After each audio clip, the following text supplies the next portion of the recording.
மாட்டிறைச்சி சாப்பிடும் போராட்டத்தை முன்னின்று நடத்திய மாணவர் சூரஜ் தாக்கப்பட்டதை கண்டித்து சென்னை ஐஐடியில் இரண்டாவது நாளாக மாணவர்கள் போராடி வருகின்றனர். ஜஸ்டிஸ் ஃபார் சூரஜ் என்ற முழக்கங்களுடன் 50க்கும் மேற்பட்ட மாணவர்கள் கல்லூரி வளாகத்தை விட்டு வெளியே வர முயற்சித்தனர்.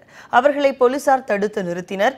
வளாகத்தை விட்டு வெளியே வர முடியாத மாணவர்கள் மத்திய மாநில அரசுகளுக்கு எதிராக தொடர் முழக்கங்கள் எழுப்பி வருகின்றனர்.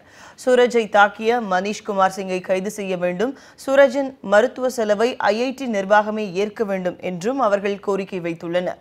ஐஐடி வளாகத்தில் உள்ள ஜெயின் கேண்டில் மாட்டிறைச்சி விநியோகித்ததாக கூறப்படுவது பொய் எனவும் இதற்கான ஆதாரங்கள் தங்களிடம் உள்ளதாகவும் போராட்டத்தில் ஈடுபட்டு வரும் மாணவர்கள் தெரிவித்துள்ளனர்.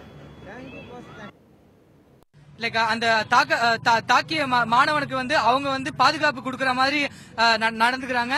நாங்க பல வீடியோ ப்ரூஃப், சாட்சியாளர்கள், கண்ணால பார்த்த சாட்சியாளர்கள் எல்லா ஆதாரங்களும் அவங்களுக்கு கொடுத்துட்டோம். ஆனாலும் எந்த நடவடிக்கையும் எடுக்காம இருக்காங்க. தாக்கிய மாணவர்கள், அந்த ஈடுபட்ட மாணவர்கள் பலரும் இன்னும் இன்ஸ்டியூட் கூட தான் இருக்காங்க. அவங்கள நீக்க கூட செய்யல. அவங்க ஐஐடி மாணவர்கள் எல்லாருக்குமே அச்சுறுத்தலா இருக்காங்க. இதனிடையே சென்னை ஐஐடி மாணவர் சூரஜின் நண்பர்கள் தாக்கியதால் கை முறிந்ததாக மருத்துவமனையில் அனுமதிக்கப்பட்ட மனிஷ்குமார் மற்ற மாணவர்களை கைகளை உயர்த்தி மிரட்டும் வீடியோ ஒன்று வெளியாகியுள்ளது. இதன் மூலம் கை முறிந்ததாக மனிஷ் நாடகமாடியது தெரிய வந்துள்ளதாக சூரஜின் நண்பர்கள் தெரிவித்துள்ளனர்.